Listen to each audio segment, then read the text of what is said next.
Hello everybody, welcome back. Hello. This is update number 4 for my floating shelf layout. Wanted to get this update out. I've been able to do quite a few little things since the last one, and on top of that, over the next 2 weeks or so, I'm going to be really busy on a personal schedule, so I'm not so sure how much I'll be able to sit down and do much modeling over the next 2 weeks or so. But this is where things sit as of today.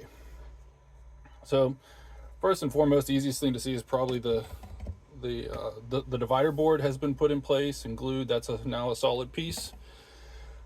The other thing is we got the groundwork in place. So I have cobblestone down here for the original factory side, and then kind of an updated section here with the concrete mat. I scratch built a little grate area, and that's where the covered hoppers will be able to unload. I'm also using the boxcar unloading idea, so there's a blue door here that would lift up, and that's how they would shove things out. So this is like an updated area. So originally it only had this for boxcars, and recently the factory has included one place for hoppers. I'll eventually add one more door over here for boxcars, so that'll be my 2 spots to unload for boxcars, with one of those spots also allowing covered hoppers. I have my first building that I'm actually working on. This one's actually over on the workbench right now being worked on, but there's my mock-up, since that one is going to be a complete scratch built. Also, you'll notice the turnout area.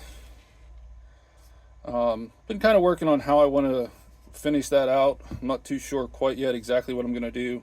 It's filled in with some this foamy clay stuff from Crayola. So that brings it up to the tie level. Might make that just kind of look like a dirt area. I'm not too sure yet, but so we're playing around with that a little bit. Let me slide you back down here for a second.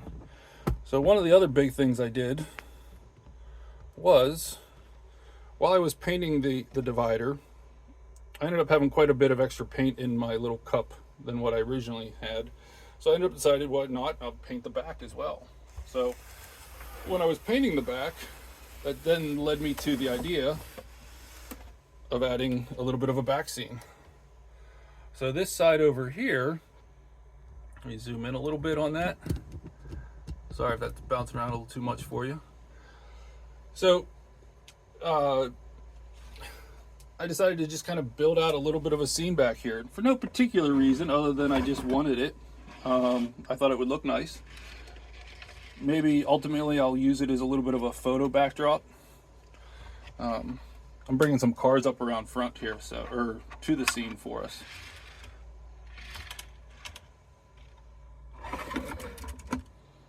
Oh, I forgot, I can't do it from that spot anyway, not easily. So let me just drop these in here. Maybe I'll come back later and edit it. So anyway, there's what I think is a nice little scene. I ended up just kind of playing around with some different ideas.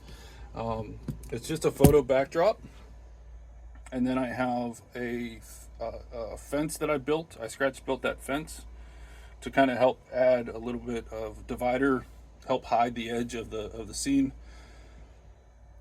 And who knows, maybe it'll just be, like I said, maybe it'll just be a little bit of a photo backdrop. Originally it was just the staging area or the storage area for the overall layout. But that was a fun little project to do. Something kind of sidetracked from the original ideas. So I'm gonna swing it back around.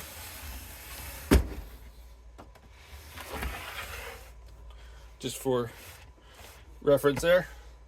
So the other thing was that I have come up with my idea for the overall layout is going to end up being a glass factory. I've kind of enjoyed my research at this time frame, and looking at various elements.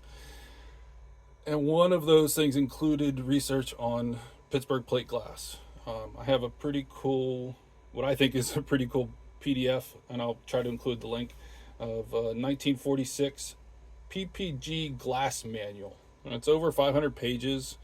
I assume it was done for salesman or something.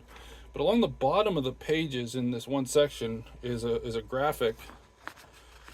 This is all of those individual graphics kind of pulled together. And I will make sure, what I'll try to do is include the image here later, but we'll see how my edit works. And I just found this really intriguing. I always have. So I decided, you know what, I'm finally going to do it. I'm going to build it based on this. So I've come up with, this is the factory. We have J&C Glass Works. J&C representing the fact that the original design of this stubby yard, the design of the layout was designed by Jeff Hatcher, and then Carl Arnett is the gentleman who was the original webmaster where you can find this layout. So I figured I'd give them both some acknowledgement. So we have J&C Glass Works, and I'm focusing in on the 1945, 1950 range. That lets me kind of focus in a little bit, helps me decide which cars to use, help me decide which designs, elements, etc. I know that's not necessarily, sometimes people don't necessarily like finding the date range, but for me it's a big benefit. So, but anyway, that's where we're at right now. And so now, from now on, I have an official name to the layout for J&C Glass Works. J&C Glass Works. Talk to you guys all later.